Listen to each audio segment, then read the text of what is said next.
Bonjour à tous, bienvenue au 95e journée scientifique de la FEF. J'ai l'honneur d'interviewer le professeur Descamps qui va nous parler des résultats de l'essai CheckMate 9DW. Bonjour professeur Descamps. Bonjour. Est-ce que vous pouvez nous donner 3 grands messages de cette étude, s'il vous plaît?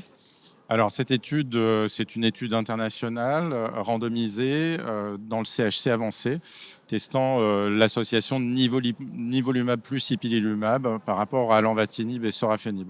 Les 3 messages de cette étude, c'est un bénéfice de survie globale avec un taux de réponse objective très intéressant et des patients qui sont survivants à 3 ans, 38% des patients survivants à 3 ans, ce qui est assez unique dans le domaine du carcinome hépatocellulaire avancé.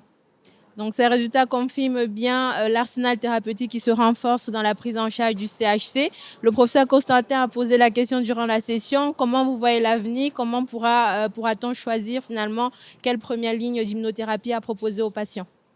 Alors, pour l'instant, on n'a pas d'éléments de réponse, d'éléments scientifiques de réponse. Donc, on va naviguer avec des sentiments personnels, avec des contre-indications à différents traitements, mais pas de réelle indication scientifiquement prouvée à un traitement. Ce qu'il faut quand même retenir, c'est qu'on va avoir 2 classes de médicaments. Un médicament qui utilise un anti-PDL1 associé à un anti-VEGF et des médicaments anti-PD1 pour le nivolumab ou anti-PDL1 dans le durvalumab, plus un anti-CTLA4 en dose unique ou en dose répétée.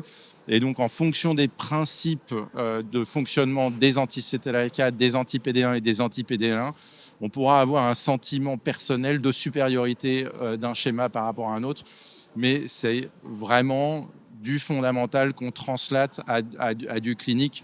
Et on sait malheureusement bien que ça marche rarement, cette translation. Bon, la difficulté à choisir les traitements est plutôt très rassurante pour nos patients. Je vous remercie pour cette interview et je vous remercie à tous d'avoir écouté cette interview et je vous souhaite de très belles journées de la FEF.